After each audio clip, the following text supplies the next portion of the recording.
Well, you can tell from today's Russian papers that the New Year holiday is rapidly approaching. Lots of grandfather frosts, the Russian Santa. Komsomolskaya Pravda shows the 26-metre New Year tree at the Kremlin and has some good festive news about prices. It claims that the costs of making an Olivier salad, that's a staple of New Year celebrations in Russia, is only 2.3% more than last year. We're talking potatoes, mayonnaise, sausage, pickles, peas and carrots. Moskovsky Komsomolets also has some good news for Russians. In December, Russia's annual inflation fell to 5.78%. And now the bad news.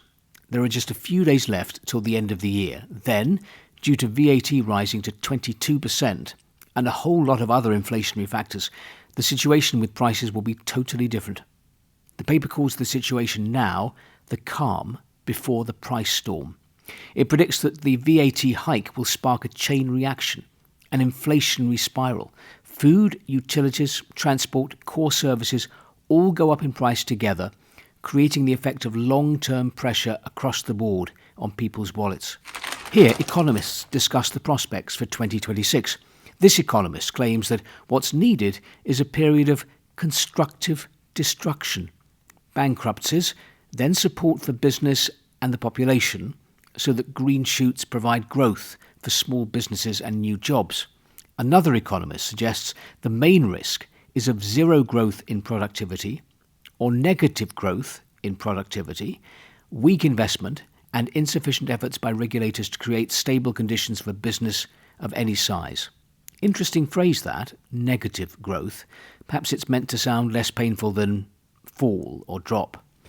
The headline in Nezavisma Gazeta today: the economy doesn't have enough workers, machine operators, assembly workers.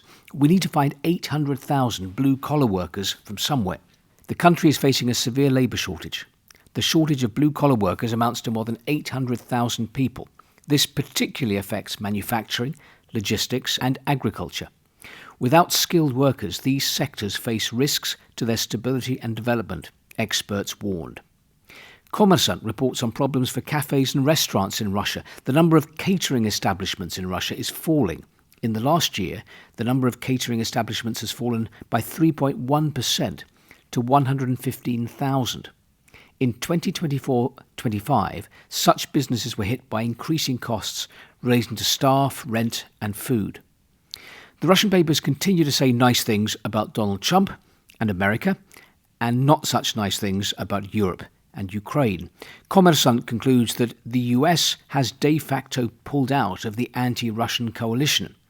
Arguments and facts: European and Ukrainian hawks are trying their hardest to destroy Trump's peace initiatives. But if you want more from your paper than geopolitics, well, this one also tells you how cats meow in different languages, including Georgian and Mongolian.